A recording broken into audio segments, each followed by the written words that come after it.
Okay, Hinduism's views on death, dying, and the afterlife. Hinduism is one of the world's oldest and most diverse religions, with rich traditions and beliefs that guide followers in every aspect of life, including death. In this presentation, we'll explore how Hindus understand death, the dying process, and what happens to the soul after death. We'll also dive into the cultural rituals and customs that accompany death in Hinduism. We'll also explain the reincarnation, the moksha, and the liberation of the soul. Beliefs and understandings surrounding the death and afterlife. Hindus believe that the death is part of a larger cosmic cycle. After death, the soul enters a transitional period where it is guided based on the karma accumulated throughout its lives. Moksha, the ultimate goal, signifies freedom from the endless cycle of rebirth. This liberation can only be achieved through spiritual practices like meditation, devotion, and selfless actions. Hindu scriptures emphasize that the soul is never truly destroyed, it simply leaves the body and begins anew in another form. Many Hindus believe in the possibility of a rebirth in a different form, whether human, animal, or even spiritual. What determines the soul's rebirth is the balance of good and bad deeds performed in the past life. So the journey of the soul at any time of the death, it is believed that the soul will leave the body and begin its next journey towards its new life, and your new life is going to be based off of how you acted and the good and bad things that you had done and acquired within your past life. So then, Hindus' attitudes towards death.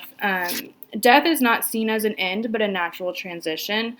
The soul, or Atman, is eternal and indestructible. It leaves the physical body at death and begins its journey through a cycle known as samsara, which is the cycle of birth, death, and rebirth. Hindus believe that the actions we take in this life through karma shape the next life that we experience. This cycle continues until the soul reaches moksha, liberation from samsara. Thus, death is merely a step in the soul's spiritual journey and is not feared but accepted with peace and reverence.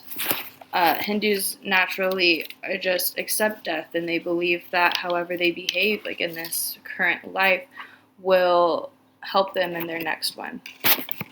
They have customs and rituals surrounding death, of course, one of them being called the last rites. This is the funeral rites. They're crucial in guiding the soul on its journey. The body is often cremated, which is believed to release the soul from the physical body. Family members also perform sacred rituals, chanting mantras, offering prayers, and making offerings of food and water to help the soul transition smoothly into the afterlife. Additionally, after the funeral, there is a mourning period of 13 days. During this time, the family engages in rituals and prayers and ensuring the soul's peace and eventual rebirth. Additionally, on important days such as the anniversary of a death, Shraddha rituals are performed to honor the deceased and offer them blessings in the next life. In conclusion, Hinduism offers a deeply spiritual perspective on death, seeing it as a part of an ongoing journey of the soul. Death is not an end, but a transition towards the next stage in the cycle of samsara.